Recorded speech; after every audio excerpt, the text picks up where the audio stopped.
To my grandmother Eleanor, the original family ATM, my granddaughter Chloe said into the microphone at her college graduation party while everyone around her laughed and raised their champagne glasses. I smiled softly and lifted my own glass the way polite women do when they are trying not to fall apart in public. But that was the exact moment I stopped paying for people who only loved me conditionally. I'm 72 years old, and until that evening on a rooftop in downtown Boston, I truly believed sacrifice could keep a family close. The party was being held at one of those expensive restaurants overlooking the harbor, the kind with string lights hanging above the terrace and waiters carrying trays of sparkling water and tiny crab cakes nobody over 60 can pronounce correctly. The air smelled like salt, perfume, and money. Chloe stood near the center of the rooftop in a white graduation dress with silver heels I had paid for 2 weeks earlier. Her blonde hair curled softly around her shoulders, and every few seconds she pushed it back while laughing at something one of her friends said. She looked beautiful, confident, untouchable. For one brief moment before the toast, I felt proud enough to cry. I remembered the little girl who used to crawl into my lap during thunderstorms, clutching her stuffed rabbit. I remembered sitting beside her hospital bed when she broke her arm roller skating at 12 years old. I remembered the nights she called me from her dorm room during freshman year, crying over economics exams and homesickness, while I stayed awake until 2 in the morning reassuring her she was smart enough to survive anything. I had spent 14 years helping build her future one check at a time. Tuition, housing, books, meal plans, spring semesters in Europe, emergency deposits, laptop replacements. I even paid for private SAT tutoring back when she was 16 because Vanessa, my daughter-in-law, insisted Chloe needed every advantage available. Every advantage. Funny phrase. It sounds noble when people say it over coffee in wealthy suburbs. Less noble when you realize one person quietly funded all of it while everyone else took credit for raising a successful child. The waiter passed by with another tray of champagne. I declined politely. My hands were already shaky enough. "Mom, isn't this amazing?" my son Daniel asked beside me, adjusting the cuff of his expensive navy suit. He barely looked at me when he spoke. His attention stayed fixed on the crowd, on appearances, on making sure everything looked successful from a distance. "It's beautiful," I said quietly. And it was. The city lights reflected across the harbor like scattered diamonds. Boats drifted slowly below us. Somewhere in the distance, music echoed against the buildings. It should have felt like one of the happiest nights of my life. Instead, there was a strange heaviness pressing against my chest all evening, something cold and difficult to explain. Maybe mothers and grandmothers notice things other people miss. The delayed hugs. The distracted smiles. The way Chloe barely spent more than 30 seconds talking to me after I arrived.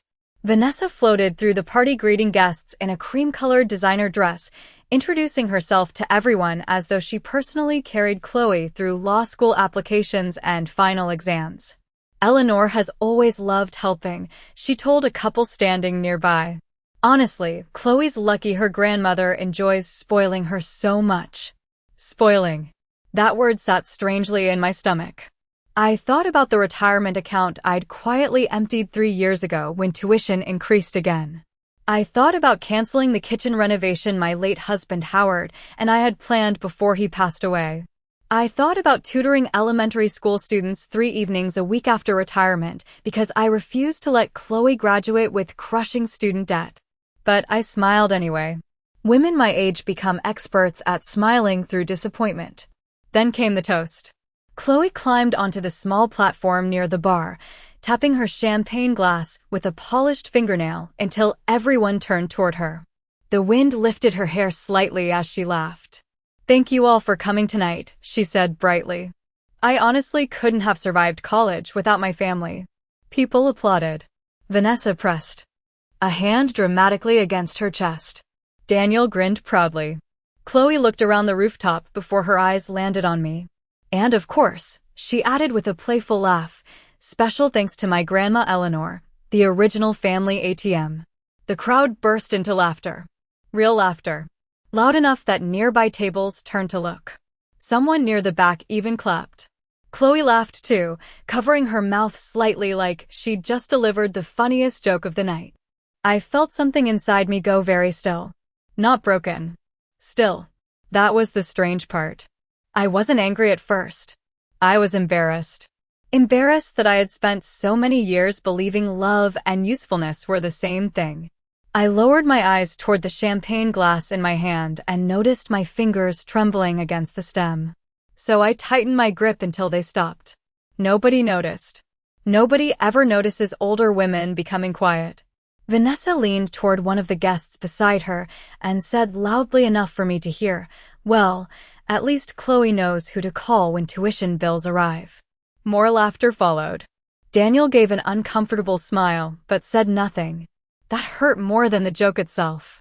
I stood there beneath those glowing rooftop lights feeling less like a grandmother and more like an appliance everyone had learned to use automatically. Useful. Reliable. Replaceable. Chloe raised her glass toward me again. "Love you, Grandma," she called casually across the crowd. I smiled back because dignity sometimes looks exactly like silence. But deep down, something had already changed. And, before that night was over, I would discover the joke about the old ATM was only the beginning. I left the rooftop party earlier than everyone else, although nobody seemed to notice I was gone. That was another painful thing about growing older in a family that had slowly stopped seeing you as a person. Your absence no longer changes the atmosphere. The valet brought my car around while laughter still floated down from the rooftop above me. I could hear music. Glasses clinking. Chloe's bright voice somewhere in the distance. For a moment, I sat behind the steering wheel without starting the engine. My hands rested quietly in my lap while the lights of Boston blurred softly through the windshield. Then I opened my purse and pulled out the folded tuition receipt I had carried with me all evening. $52,400. Final semester payment. Paid 3 months earlier. I stared at the number for a long time before carefully folding the paper again and slipping it back into my purse. The drive home to Connecticut took a little under 2 hours. Traffic was light, and the highway stretched dark and quiet beneath the headlights. I used to enjoy long drives at night with Howard. My late husband loved old jazz stations and terrible gas station coffee. We would roll the windows down during summer evenings and argue about directions even though we had been married for 43 years. There is a strange loneliness that arrives after losing someone who knew every version of you. Howard had known me before gray hair and reading glasses. Before arthritis in my hands. Before people started speaking over me at family dinners. He would have hated what happened tonight. Not because of the joke itself, but because he would have recognized the truth hiding underneath it. Howard used to say that disrespect rarely arrives suddenly. It enters quietly, disguised as humor. Then one day, you realize people stopped seeing your kindness as generosity and started seeing it as obligation. I pulled into my driveway a little after midnight. The porch light automatically flicked on as I parked beside the garage. The house looked exactly the same as it had when I left that morning. White shutters. Small flower beds near the walkway. The blue hydrangeas I planted after Howard died were finally beginning to bloom again. Everything looked peaceful from the outside. But silence feels different when you come home carrying humiliation inside your chest. I unlocked the front door and stepped into the kitchen. The clock above the stove read 12:14 a.m. I slipped off my shoes carefully and placed my purse on the counter. Then I stood there for a moment listening to the refrigerator hum in the quiet house. Years ago, this kitchen used to feel alive. Daniel doing homework at the table. Howard reading the newspaper with coffee stains on the sports section. Christmas cookies cooling on the counters while Chloe decorated them badly with too much frosting. Back then, family felt simple. Loving someone did not require financial statements and silent negotiations. I opened the refrigerator and saw the small lemon cake I had baked for Chloe 3 days earlier before the graduation trip. She never took it with her. Too many carbs before graduation photos, Vanessa had said with a little laugh when I offered to pack it up. I closed the refrigerator gently. Then I walked upstairs and changed into my nightgown, but sleep never came. Around 1:30 in the morning, I made tea and sat alone in the living room with only the lamp beside Howard's old chair turned on. The house creaked softly around me. I stared at the framed family photos on the bookshelf across the room. Chloe at age 8 missing her front teeth. Daniel holding a fishing pole beside Howard at Lake George. Christmas mornings. Birthdays. School plays. Smiling faces frozen in time before money complicated everything. My phone buzzed suddenly against the coffee table. A new Instagram post notification. Chloe had tagged me. For a second, I almost smiled. Then I opened the post. It was a photo from the rooftop party. Chloe stood in the center holding her champagne glass while Vanessa and Daniel smiled beside her. I was barely visible near the edge of the frame. The caption read, "Finally graduated debt-free thanks to my favorite ATM. Love you, Grandma." Followed by a laughing emoji. Thousands of people had already liked it. Comments filled the screen beneath the photo. "I need a grandma like this. Can she adopt me? Secure the bag, Queen. Family money hits different." I kept scrolling even though each comment felt colder than the last. Nobody saw an old woman who sacrificed her retirement to help her granddaughter succeed. They saw a joke. A wealthy grandmother. A walking bank account. I set the phone down slowly on the table beside my untouched tea. Then I noticed something strange. My eyes were dry. No tears. No dramatic heartbreak.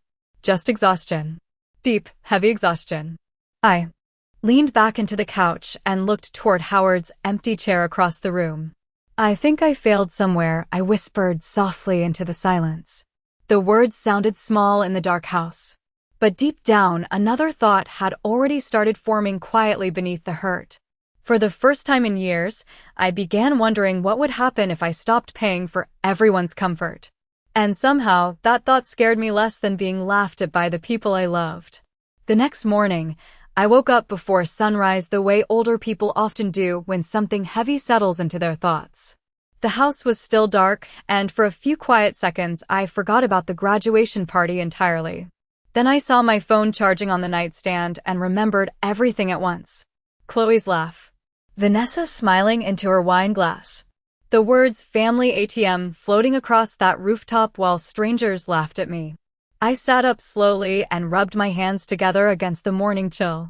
Connecticut mornings near the coast can still feel cold even in late spring. Howard used to complain that I kept the thermostat too low. "Eleanor," he would say every winter, "one day you are going to freeze this entire house solid." I almost smiled remembering it. Almost. Downstairs, I made coffee and toast, but barely touched either.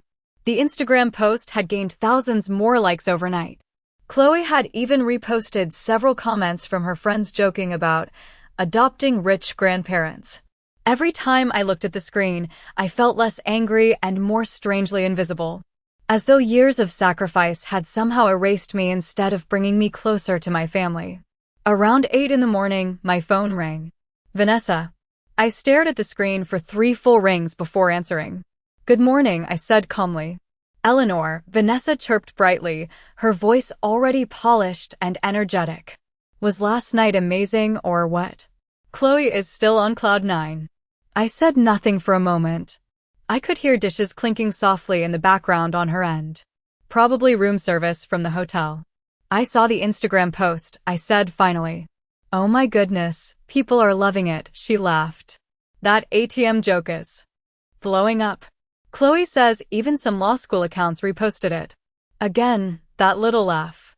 Casual. Harmless.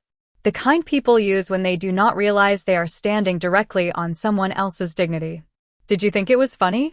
I asked quietly. Vanessa paused for half a second. "Eleanor, come on.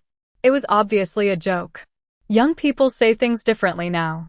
Nobody meant anything bad by it. Nobody meant anything bad by it. Funny how cruel things are always defended as jokes once somebody gets hurt." I wrapped both hands around my coffee mug, letting the heat settle into my fingers. "I see," I replied. Vanessa changed the subject immediately. "Anyway, Chloe wanted me to remind you about dinner next Thursday. We are celebrating her acceptance into Northeastern law. Daniel booked that Italian place you like.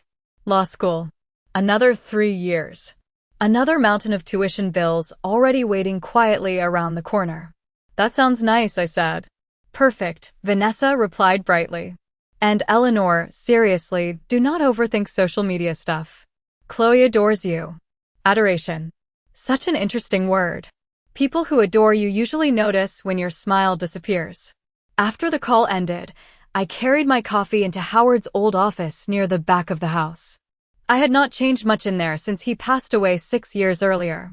His leather chair still faced the window overlooking the backyard.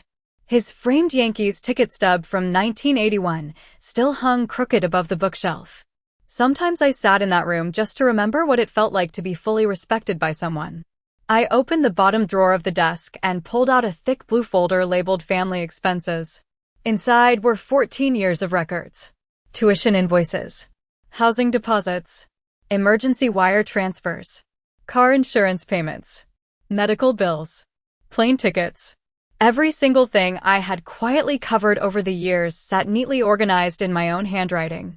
I started flipping through the pages slowly. Freshman year dorm deposit. $8,000. Study abroad semester in Florence. $16,400. Summer internship apartment rental in Chicago. $5,200.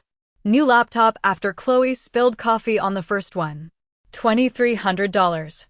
Each receipt felt less like generosity now and more like evidence.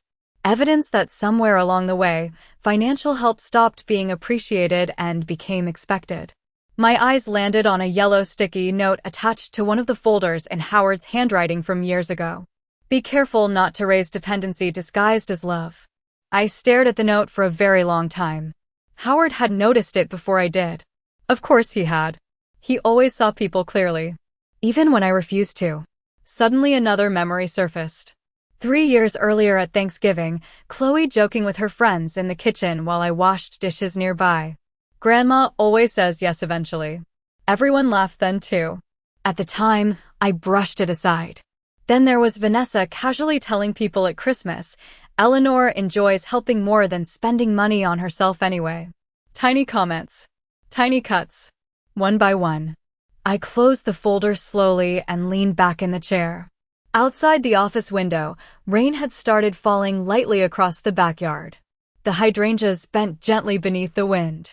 For the first time in many years, I allowed myself to consider a question I had always avoided because it felt too painful to ask. What if they did not actually value me beyond what I provided for them financially? The thought settled heavily into the room. I looked around Howard's office again at the life we built together through 43 years of hard work, sacrifice, and careful saving. We built it believing family would protect one another with love and gratitude. Not entitlement. Not public humiliation disguised as humor. My phone buzzed again against the desk. A text from Chloe. Love you, Grandma. Thanks again for everything. Followed by a red heart emoji and a graduation cap. I stared at the message without replying. Because for the first time in her entire life, I was no longer completely sure she understood what everything had actually cost me. Thursday evening arrived with steady rain and heavy gray clouds hanging low across the Connecticut shoreline. I drove to the restaurant 20 minutes early because I still belong to the generation that believes arriving on time matters. The place Daniel chose sat along the water in Stamford, one of those modern Italian restaurants with dim lighting, polished marble tables, and tiny portions arranged like artwork. Families filled the dining room speaking loudly over wine glasses and birthday candles while soft piano music drifted through hidden speakers overhead. I stood near the hostess station smoothing the sleeves of my navy cardigan while water dripped quietly from my umbrella onto the floor mat beneath my feet. For a brief moment, I considered turning around and driving home. But I stayed. Part of me still wanted proof that maybe I had imagined the coldness growing inside my own family. Maybe I was simply being too sensitive. Older women are taught to ask themselves that question constantly. The hostess led me toward the back of the restaurant where Daniel and Vanessa already sat beside the window. Chloe had not arrived yet. Vanessa immediately stood and air-kissed my cheek. Eleanor, you look wonderful, she said brightly. Her gold bracelets clinked softly as she reached for her wine glass. Daniel gave me a distracted smile while checking something on his phone. Traffic was awful, he muttered. Boston drivers are insane. I sat down carefully and placed my purse beside my chair. The table was beautiful. Candlelight reflected against polished silverware. Rain streaked softly down the windows overlooking the harbor. In another life, this would have felt elegant and warm. Chloe is meeting us straight from campus, Vanessa explained while unfolding her napkin. She had orientation stuff for law school today. Orientation. Law school. More tuition. More expenses already circling quietly around the evening before dessert even arrived. A waiter appeared and filled our water glasses. Vanessa ordered a bottle of expensive wine without even glancing at the menu prices. Daniel finally looked up from his phone. Mom, he said casually, we were actually talking earlier about how amazing it is Chloe graduated debt-free. I nodded politely. She worked hard. Vanessa smiled quickly. And she had support. That makes all the difference these days. Most students are drowning in loans. There it was again. Support. Such a clean word for sacrifice. Howard and I always wanted education to come first, I said quietly. Vanessa tilted her head sympathetically. That is exactly why Chloe adores you. Honestly, she tells everyone how lucky she is. Lucky. I thought about the Instagram caption again. My favorite ATM. I reached for my water glass instead of responding. A few minutes later, Chloe finally swept into the restaurant wearing a cream trench coat and carrying her phone in one hand. She looked flushed from the rain, but beautiful in the effortless way young women often do without realizing it. Grandma, she smiled brightly, leaning down to hug me quickly. Her perfume smelled faintly like vanilla and expensive shampoo. Sorry I am late. Orientation ran forever. That is all right, I said softly. She sat beside Vanessa and immediately began talking about campus housing near Northeastern Law. Apartment prices. Parking fees. Textbooks. Student networking events.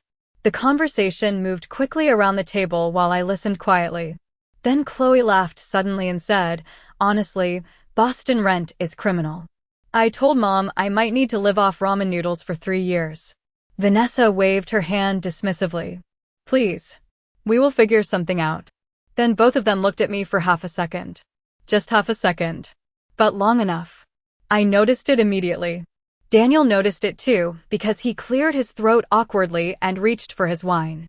Law school is expensive these days, he muttered. Chloe gave a dramatic sigh. Tell me about it. Tuition alone is almost $70,000 a year. 70,000. The number settled heavily into the center of the table like another invisible dinner guest. Nobody spoke for a moment. Then Vanessa smiled gently toward me. Of course, Chloe has always been blessed with family who believes in her future.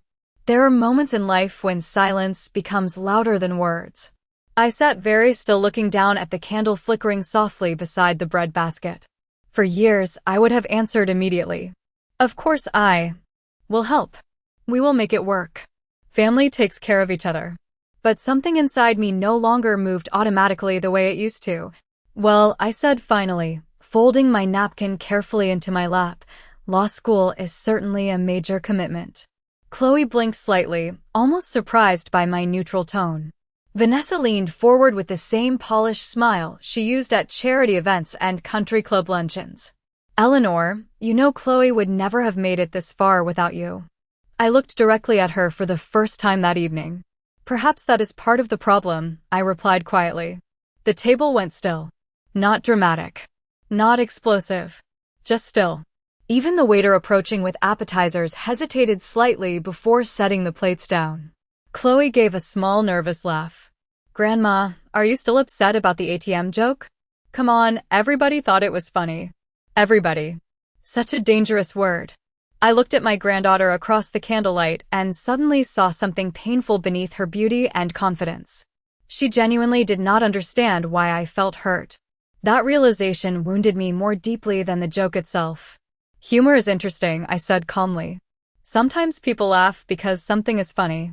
Other times they laugh because something is true. Chloe's smile faded slightly. Vanessa jumped in immediately. Nobody thinks of you that way, Eleanor. I did not argue. I simply reached for my water glass again while rain tapped softly against the windows behind us. Because deep down, I was beginning to realize they absolutely did. The rest of dinner moved forward with the strange stiffness that settles over families after someone accidentally says something too honest. Nobody argued. Nobody raised their voice. That would have been easier, actually. Instead, everyone became overly polite in the careful, artificial way people do when they are trying to smooth over tension without acknowledging it exists. Chloe talked about campus housing again. Vanessa complimented the restaurant twice. Daniel focused intensely on cutting his chicken parmesan into perfectly even pieces. And I sat quietly watching candlelight flicker across the table, while something inside me slowly rearranged itself. By dessert, the rain outside had become heavier. Water streamed down the windows beside our table, blurring the harbor lights into soft gold smudges against the dark. Chloe showed Vanessa photos of apartments near campus while I stirred cream into my coffee even though I no longer wanted it. "This one has a rooftop gym," Chloe said excitedly, turning her phone toward her mother. "And it is only a 10-minute walk from the law building." Vanessa nodded approvingly. "It is expensive, but honestly, safety matters more than money." Then she added casually, "Besides, there is no reason for Chloe to struggle the way most students do." Again, that tiny glance toward me afterward. Quick. Automatic. Like checking whether a machine was still plugged into the wall. I lowered my spoon carefully onto the saucer. "Struggle teaches people valuable things sometimes," I said quietly. Chloe laughed softly. "Grandma, please. Nobody dreams of struggling. No. They dream of comfort. Of certainty. Of someone else quietly absorbing every difficult bill before it ever reaches them." Dinner finally ended around 9:30. Daniel paid nothing, of course. The bill disappeared onto my credit card before anyone else even reached for a wallet. Another habit so deeply established nobody questioned it anymore. Outside the restaurant, rain hammered against the sidewalk while valets rushed beneath umbrellas escorting guests toward waiting cars. "Drive safely," Vanessa called cheerfully while adjusting her coat. Chloe hugged me quickly again, distracted by a message lighting up her phone screen. "Love you, Grandma," she said automatically. Then the three of them disappeared into Daniel's SUV beneath the glowing restaurant lights, while I walked alone toward my own car. Halfway across the parking lot, I realized I had left my umbrella inside the restaurant. For a second, I considered ignoring it. But it had belonged to Howard, an old black umbrella with a wooden handle he carried for nearly 20 years. So I turned back. The hostess smiled politely when I stepped inside again, dripping rainwater onto the marble floor. "You left this by your chair," she said, handing it to me. "Thank you," I replied softly. As I turned toward the exit, I noticed voices drifting from the hallway leading toward the restrooms. Familiar voices. I froze instinctively without meaning to. "You should have let me handle it," Vanessa whispered sharply. Now she is acting sensitive. Chloe sighed dramatically. I said sorry. "What else does she want?" "She is old-fashioned," Vanessa replied. "You know how your grandmother gets. Give her a few days and she will calm down." Then came the sentence that settled into my chest like ice water. "Besides," Vanessa added quietly, "she is not going to suddenly stop helping after investing this much in you." They both laughed softly. Not cruel laughter. Not loud. Just confident laughter. The kind shared between people who believe they fully understand someone else's limits. My hand tightened slowly around the umbrella handle. Chloe lowered her voice further. "Honestly, if she pulls back now, I am completely screwed for law school." Vanessa made a dismissive sound. "Please. Eleanor would never let you fail. That woman practically lives to rescue people." Silence followed for a moment before Chloe laughed again. "True. Grandma likes feeling needed." I stood there motionless beside the hallway while restaurant music floated softly above me and rain tapped against the windows near the entrance. Something strange happened inside me then. Not heartbreak. Not anger. Clarity. Pure, painful clarity. Because for the first time, I realized they were not worried about hurting me. They were worried about losing access to me. There is a difference. A terrible difference. I walked out of the restaurant without letting them know I had heard anything. The rain felt colder now, soaking through my coat as I crossed the parking lot again. Inside my car, I sat for several minutes without turning the key. Water rolled slowly down the windshield beneath the yellow glow of the streetlights. She likes feeling needed. Chloe's words echoed quietly inside the silence. Maybe she was right. Maybe I had spent so many years trying to be useful that I accidentally taught my family usefulness was my only value. The drive home felt longer than usual. Every memory that surfaced now looked different under this new understanding. Christmas gifts expected instead of appreciated. Emergency calls arriving only when money was involved. Vanessa constantly describing my help as support instead of sacrifice. Tiny details I ignored for years because love makes people generous with denial. When I finally pulled into my driveway, the rain had slowed to a soft mist drifting through the darkness. I sat inside the parked car looking at the house Howard and I spent decades building together. Then I reached into my purse and removed the folded receipt from Chloe's final tuition payment again. $52,400. I stared at the number quietly before placing it back into my purse for the last time. Because deep down, I already knew something important had ended tonight. Not my love for my family. That remained painfully intact. But my willingness to confuse love with unlimited access to my labor, my savings, and my silence had finally begun to disappear. 3 days after the dinner in Stamford, I drove into Hartford to meet with our family financial advisor for the first time in nearly 4 years. The office building stood near Bushnell Park in one of those polished downtown towers filled with law firms, accounting offices, and people carrying expensive coffee cups while walking quickly through revolving glass doors. Howard used to handle most of these meetings himself. He enjoyed numbers, investments, long-term planning. I always preferred gardens, school libraries, and handwritten birthday cards. But after his death, every account slowly became my responsibility whether I felt ready or not. The elevator ride to the 18th floor felt strangely quiet. I stood alone watching numbers light up above the doors while rain clouds drifted beyond the glass walls overlooking the city. Somewhere during the past week, I had stopped feeling shocked. What remained now was something calmer. More dangerous, perhaps. Clarity has a very quiet voice. Mrs. Whitmore, the receptionist, smiled warmly as I stepped into the office lobby. Mr. Feldman will be right with you. I nodded politely and sat beside the window overlooking downtown Hartford. A television mounted silently on the wall displayed stock market updates, while soft instrumental music floated through hidden speakers overhead. Everything smelled faintly like leather furniture and expensive coffee. 10 minutes later, Richard Feldman emerged from the hallway carrying a tablet and 2 thick folders beneath his arm. He had worked with Howard for nearly 25 years and still wore the same square reading glasses and navy suspenders I remembered from decades earlier. "Eleanor," he said warmly, shaking my hand. "It is good to see you. I wish it were under less stressful circumstances." That sentence made me pause slightly. "Stressful," I repeated carefully. Richard hesitated just long enough for me to notice. Then he gestured toward his office. "Why do we sit down first?" The office overlooked the Connecticut River, gray beneath heavy morning clouds. Framed diplomas lined one wall beside photographs of Richard's grandchildren. I sat quietly across from his desk while he adjusted his glasses and opened the thicker folder.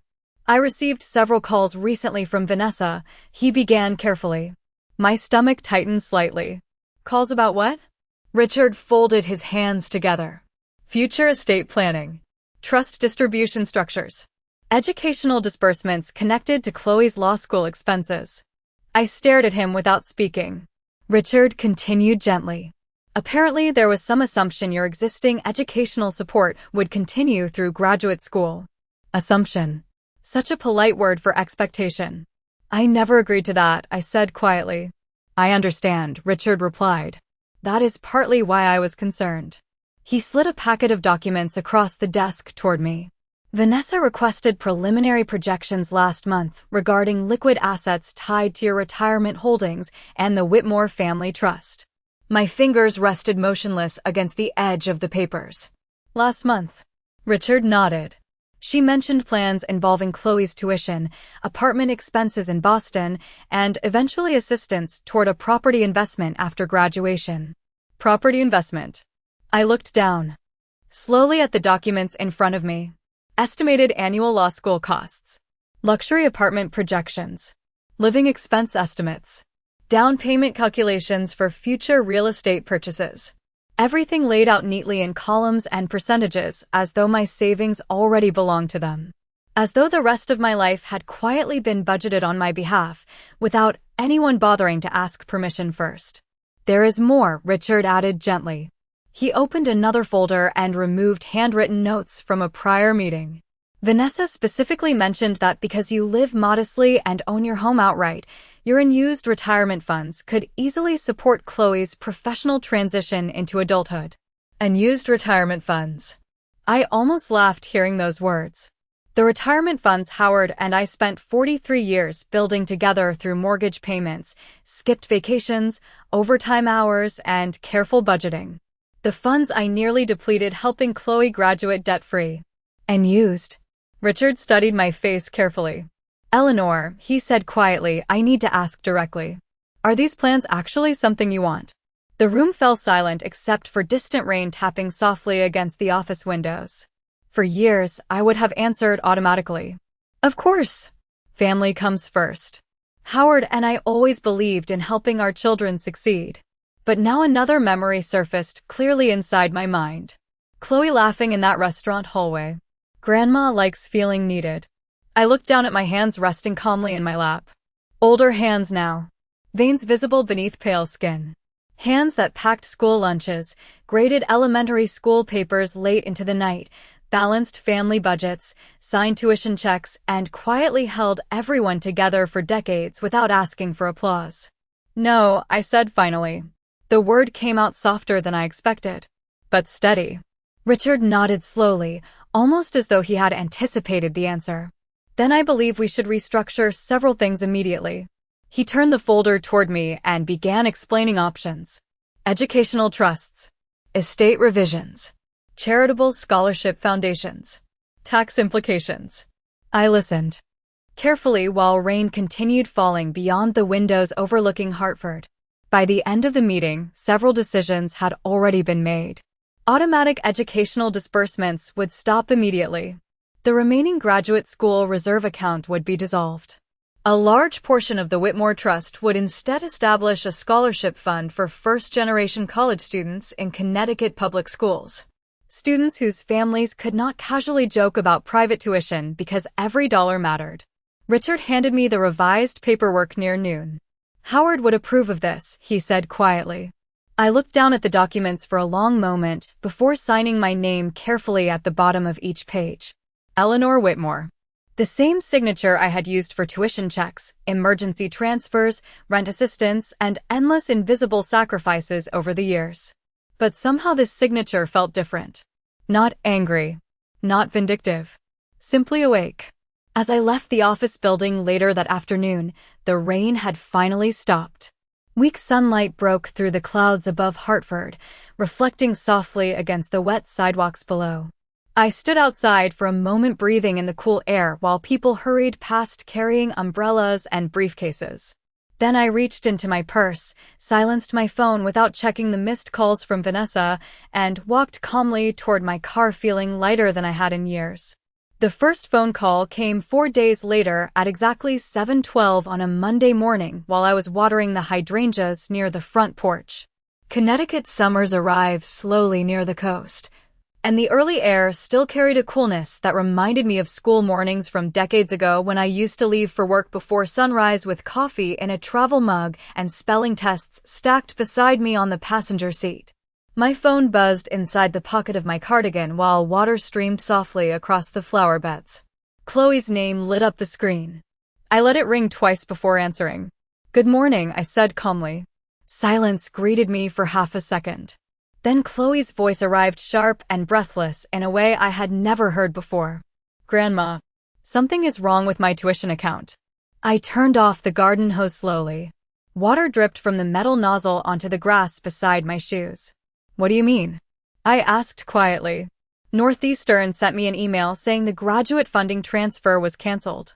Her breathing sounded uneven now. There has to be some mistake because Mom said you already set everything up through the trust. Mom said, not you promised.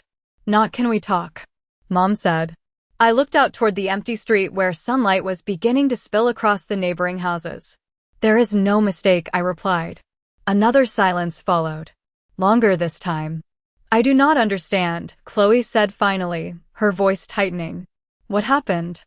I rested one hand against the porch railing. I reviewed my finances carefully, I answered. And I decided law school expenses will no longer come from me. The words sounded strangely peaceful once spoken aloud. Chloe inhaled sharply. Wait. You're serious? Yes. Grandma, Northeastern already processed my acceptance package. I signed a lease application yesterday. Then you should speak with the financial aid office immediately. Her voice rose slightly. Financial aid is not going to cover $70,000 a year. There it was again. Not concern for me. Not curiosity about why I changed my mind. Only panic about access disappearing. I closed my eyes briefly against the morning sunlight. Many students use loans, I said quietly. Or work-study programs. Chloe gave a short disbelieving laugh. You cannot seriously expect me to work while attending law school. I said nothing. Because suddenly I remembered working part-time in college myself while caring for my younger sister after our father became sick. I remembered Howard delivering groceries during summer breaks to pay for textbooks. Struggle had never destroyed us. Entitlement nearly had. Can we talk about this later?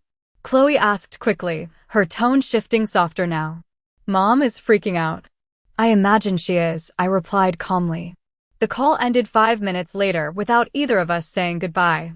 I stood quietly beside the flower beds afterward while morning traffic drifted. Faintly from the main road several blocks away. The hydrangeas looked healthier this year than they had in a long time. Howard always said plants bloom better after difficult winters. By noon, Vanessa had already called 6 times. I did not answer any of them. Her voicemails grew progressively less polished throughout the day. The first sounded concerned. Eleanor, there seems to be confusion with Chloe's tuition account. The third sounded irritated. I really think we should discuss major financial decisions before creating unnecessary stress. By the 6th voicemail, her voice had hardened completely. Eleanor, this affects Chloe's future. Please call us immediately. Affects Chloe's future. Interesting phrase. As though my entire retirement somehow existed primarily to secure someone else's comfort. Around 4 that afternoon, Daniel arrived unexpectedly at the house. I saw his SUV pull into the driveway while I was folding laundry in the upstairs bedroom. Through the window, he sat motionless inside the parked vehicle for almost 2 full minutes before finally stepping out. He looked tired walking toward the front door. Older somehow. For a brief moment, I saw the little boy who used to wait beside the kitchen window every afternoon for Howard to come home from work. I opened the door before he knocked. Hi, Mom, he said quietly. Hello, Daniel. He stepped inside slowly while glancing around the house as though everything suddenly felt unfamiliar to him. Vanessa said you are not answering calls. I have been busy. He nodded awkwardly. Can we talk? I led him into the kitchen where late afternoon sunlight stretched across the counters in long golden rectangles. The lemon cake still sat untouched beneath a glass cover near the stove. Daniel pulled out a chair and sat heavily at the table while I made tea. Neither of us spoke for several minutes. Finally, he rubbed his face with both hands and sighed deeply. Mom, he began carefully, what is going on? I set his teacup down in front of him. I think you already know. Daniel stared into the steam rising from the cup. Chloe is really upset. I am aware. She counted on that money. I sat across from him quietly. Did she ever count on respecting me? Daniel looked up sharply, then lowered his eyes again almost immediately. The silence between us felt heavy, but honest for the first time in years. Mom, he said softly, it was just a stupid joke. I folded my hands together in my lap. No, I replied gently. It was a truthful joke. That is why everybody laughed. Daniel swallowed hard without answering. Through the kitchen window, the hydrangeas moved softly beneath the evening breeze, while somewhere in the distance a lawnmower hummed across the neighborhood. Ordinary sounds. Ordinary life. Yet everything inside this family had quietly begun shifting beneath the surface. And for the first time in a very long time, I no longer felt afraid of disappointing the people who had become comfortable disappointing me. Daniel stayed at the kitchen table long after his tea turned cold. Evening sunlight slowly disappeared from the windows behind him while shadows stretched across the hardwood floors. Howard and I refinished ourselves nearly 20 years earlier. The house felt unusually quiet except for the faint ticking of the old clock above the stove. Daniel used to hate that clock as a child because it was too loud at night. Howard insisted on keeping it anyway because his father gave it to him when we bought the house. Funny how families inherit objects more carefully than they inherit gratitude. Mom, Daniel said eventually, still staring into the untouched teacup, I think everyone just assumed things would continue the way they always have. I leaned back slightly in my chair. That may be true, I answered calmly. But assumptions are dangerous when they involve someone else's life savings. He rubbed both hands across his face again, exhausted. Vanessa is panicking. Vanessa has never worried much about my stress levels before. Daniel flinched slightly at that. Not dramatically. Just enough for me to notice. That is not fair, he muttered weakly. I looked at my son for a long moment. 45 years old. Successful career. Expensive watch. Tailored shirts. A man fully capable of understanding difficult truths yet somehow still afraid of confronting them. Directly. Is it unfair? I asked quietly. He did not answer. Outside, the sky darkened into soft blue-gray while sprinklers clicked rhythmically somewhere down the street. Finally, Daniel sighed heavily. Chloe feels blindsided. Did anybody consider whether I felt blindsided standing on that rooftop? Another silence settled between us. This one heavier than before. Daniel stared toward the kitchen window while his jaw tightened slightly. She did not mean it the way you took it. How exactly did she mean it? I asked gently. Because from where I stood, my granddaughter publicly reduced me to a source of money while everyone laughed. Daniel opened his mouth, then closed it again. There are moments when people realize excuses sound smaller once spoken aloud. I stood slowly and walked toward the pantry near the refrigerator. From the top shelf, I pulled down a thick white binder and carried it carefully back to the kitchen table. Daniel watched silently as I placed it in front of him. What is this? He asked. Open it. He hesitated before flipping back the cover. Inside sat 14 years of neatly organized financial records. Tuition statements. Wire transfers. Insurance payments. Apartment deposits. Credit card receipts. Every contribution I had quietly made toward Chloe's life sat there in black ink and carefully labeled folders. Daniel stared down at the first page without speaking. Freshman year tuition payment. $48,000. Mom, he whispered softly. Keep going. He turned another page. Housing expenses. Medical bills. Travel costs. Graduate exam tutoring. Laptop replacements. Car insurance. Emergency rent assistance during Chloe's semester in Chicago. The further he flipped, the paler he seemed to become. You kept records of everything, he asked quietly. No, I corrected gently. I survived everything. The records came naturally afterward. Daniel swallowed hard while continuing through the binder. I did not realize it was this much. That is because nobody ever asked what things cost me. Another page turned slowly beneath his fingers. Total educational support contributions across 14 years. $308,400. Daniel stared at the number for a very long time. Jesus, he breathed under his breath. I remained calm. That number does not include the retirement withdrawals, the taxes, or the cabin your father and I sold near Lake George. Daniel looked up sharply. You sold the cabin for Chloe's tuition? I nodded once. 3 years ago. His face changed then. Not into anger. Something sadder. Recognition, perhaps. Because suddenly he was seeing the hidden architecture beneath his daughter's comfortable life. Not luck. Not generosity floating endlessly through the air. Sacrifice. Real sacrifice. Why did you never tell us? He asked quietly. I folded my hands together in my lap. Because love is supposed to feel safe, Daniel. Not transactional. The kitchen fell silent again except for the ticking clock overhead. Daniel looked back down at the binder while his expression slowly hardened with shame. Vanessa thought the trust would continue through law school, he admitted finally. I know. His eyes lifted immediately. You knew. Richard Feldman informed me. Daniel leaned back heavily against the chair. God. For a moment, he looked older than his 45 years. Tired in a way that had nothing to do with work or money. Mom, he said carefully, I think somewhere along the line we all got too comfortable. I smiled faintly. Comfort has a way of making people careless with other human beings. Daniel closed the binder slowly and rested one hand against it. Chloe is going to have to take loans now. So do millions of other students. She is angry. I looked directly at him then. No, Daniel. She is inconvenienced. There is a difference. He lowered his eyes immediately. Deep down, he knew I was right. Outside, the last traces of daylight faded completely while the kitchen settled into warm lamplight and soft shadows. Daniel remained quiet for a long time before finally speaking again. Mom, he said softly, do you still love her?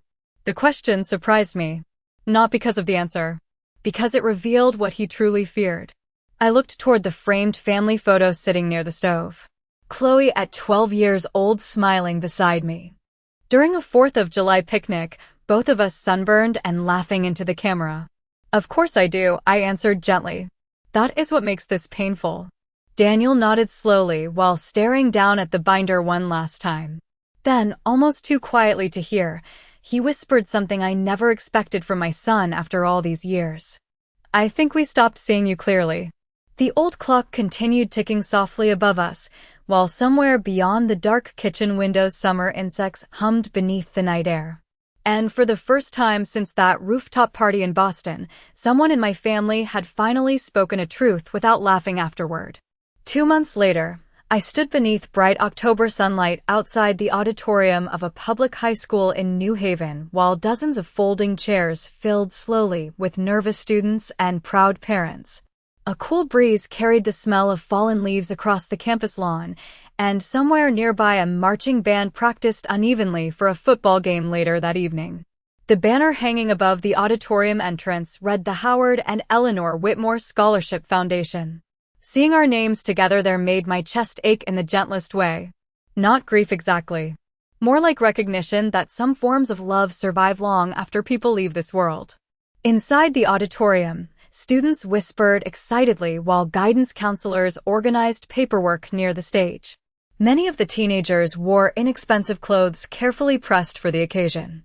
Some sat beside parents still wearing hospital scrubs, mechanic uniforms, or grocery store aprons because they had come straight from work.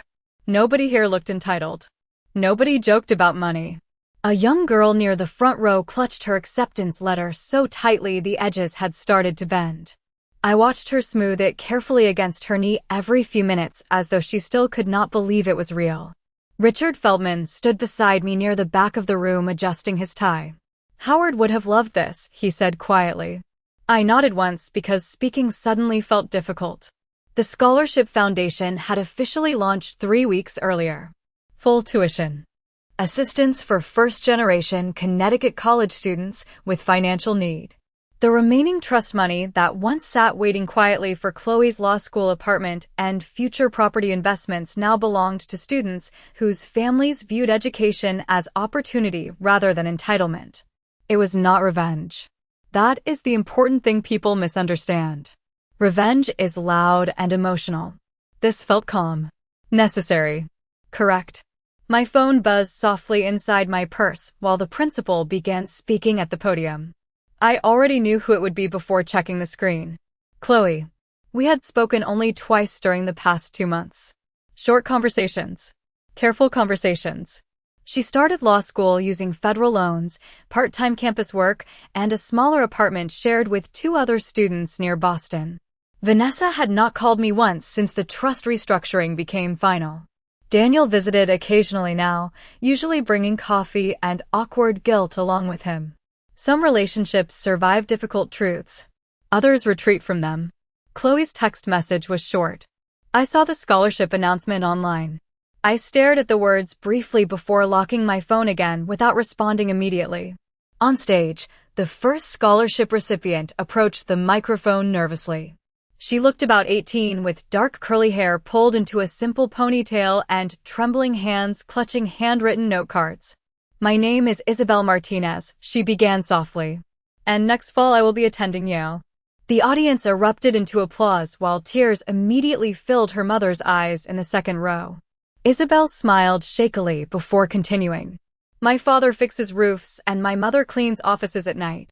Nobody in my family has ever gone to college before." I felt my throat tighten unexpectedly. For a long time, Isabel continued, I thought opportunities like this only belonged to people born into easier lives. Her voice cracked slightly. "This scholarship changes everything for my family."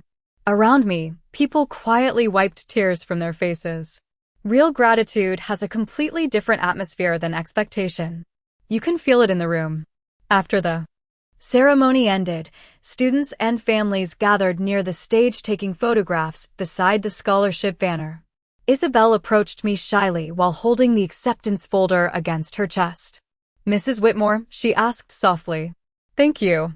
Just those two words. "Thank you." No entitlement hiding underneath them. No assumptions about what more I might provide next. Just gratitude. Pure and uncomplicated. Then, before I could answer, she hugged me tightly. A real hug. The kind people give when they understand something valuable was sacrificed on their behalf. I closed my eyes briefly while holding that young girl beneath the bright auditorium lights. Somewhere deep inside me, a wound I had carried for months loosened slightly. Not healed, but softened. Later that evening, I stopped at the cemetery before driving home. Autumn leaves drifted softly across the grass surrounding Howard's headstone while sunset painted the Connecticut sky pale gold behind the trees. I stood there quietly for several minutes with both hands resting against the cold granite. "I finally understood what you were trying to warn me about," I whispered softly. The wind moved gently through the cemetery carrying the smell of dry leaves and distant wood smoke. Love should never require someone to erase themselves. I looked down at Howard's name carved beneath mine on the stone and smiled faintly through the sadness resting inside my chest.